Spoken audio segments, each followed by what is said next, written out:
इंद्रप्रस्थ की स्थापना। द्रौपदी स्वयंवर के पहले विदुर को छोड़कर सभी पांडवों को मृत समझने लगे और इस कारण धृतराष्ट्र ने इस कारण शकुनी के कहने पर दुर्योधन को युवराज बना दिया। द्रौपदी स्वयंवर के तत्पश्चात दुर्योधन आदि को पांडवों के जीवित होने का पता चला।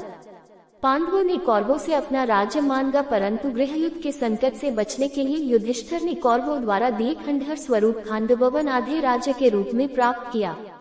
पांडवों की पांचाल राजा द्रुपद की पुत्री द्रौपदी से विवाह उपरांत मित्रता के बाद वे काफी शक्तिशाली हो गए थे। तब हस्तिनापुर के महाराज धृतराष्ट्र ने उन्हें राज्य में बुलाया।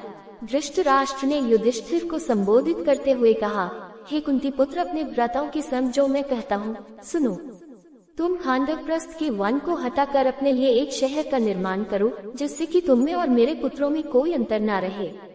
यदि तुम अपने स्थान में रहोगे तो तुमको कोई भी क्षति नहीं पहुंचा पाएगा। पार्थ द्वारा रक्षित तुम खांडवप्रस्थ में निवास करो और आधा राज्य भोगो। धृतराष्ट्र के कथनानुसार पांडवों ने हस्तिनापुर से प्रस्थान किया। आधे राज्य के आश्वासन के साथ उन्होंने खांडवप्रस्थ के वनों को हटा दिया। उसके उपरांत पांडवों ने श्री कृष्ण के साथ मय दानव की सहायता से उस शहर का सौंदर्यीकरण किया। वह शहर एक द्वितीय स्वर्ग के समान हो गया। उसके बाद सभी महारथियों व राज्यों के प्रतिनिधियों की उपस्थिति में वहां श्री कृष्ण व्यापान व्यास के सानिध्य में एक महान यज्ञ और गृह प्रवेश अनुष्ठान का आयोजन हुआ। उसके बाद सागर जैसी चौड़ी खाई से घिरा, स्वर्ग गगन चुंबी चहार दीवारी से घिरा व चंद्रमा या सूखे मेघों जैसा श्वेत वह नगर नागों की राजधानी भोगवती नगर जैसा लगने लगा। इसमें अनगिनत प्रासाद, असंख्य द्वार थे, जो प्रत्येक द्वार गरुड़ के विशाल फैले पंखों की तरह खुले थे। इस शहर की रक्षा दीवार में मंदराचल पर्वत जैसे विशाल द्वार थे। इस शस्त्रों से सुसज्जित सुरक्षित नगरी को दुश्मनों का एक बाण भी खरौंच तक नहीं सकता था।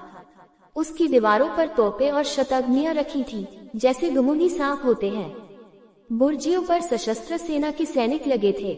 उन दीवारों पर वृहत लौह चक्र भी लगे थे। यहाँ की सड़कें चौड़ी और साफ थीं। उन पर दुर्घटना का कोई भय नहीं था। भव्य महलों, अट्टालिकाओं और प्रासादों से सुसज्जित यह नगरी इंद्र की अमरावती से मुकाबला करती थी। इस कारण ही इसे इंद्रप्रस्थ नाम दिया गया था। इस शहर के सर्वश्रेष्ठ भाग में पांडवों का महल स्थित था। इसमें कुबेर के समान खजाना और भंडार थे। इतने वैभव से परिपूर्ण इसको देखकर दामिनी के समान आंखें चौंधिया जाती थी।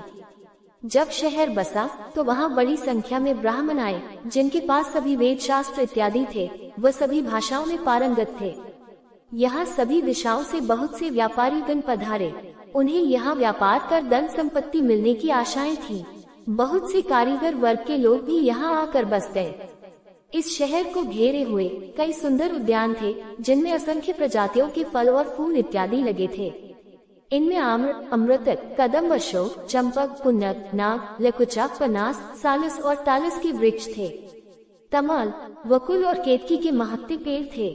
सुंदर और पुष्पित अमलक, जिनकी शाखाएं फलों से लदी होने के कारण झुकी रहती थी। लोद्र और सुंदर अनकोल वृक्ष भी थे। जम्बू, पातल, कुंजक, अतिमुक्ता, करविरस, पारिजात और ढेरों अन्य प्रकार के पेड़ पौधे लगे थे। अनेकों हरे भरे कुंज यहाँ मयूर और कोकिल ध्वनियों से गूंजते रहते थे।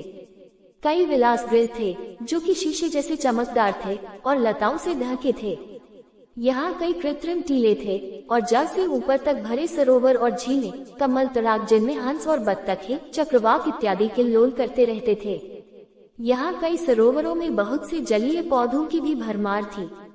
यहाँ रहकर शहर को भोगकर पांडवों की खुशी दिनों दिन बढ़ती गई थी। भीष्म पितामह और धृतराष्ट्र के अपने प्रति दर्शित नैतिक व्यवहार के परिणाम स्वरूप पांडवों ने खांडवप्रस्थ को इंद्रप्रस्थ में परिवर्तित कर दिया।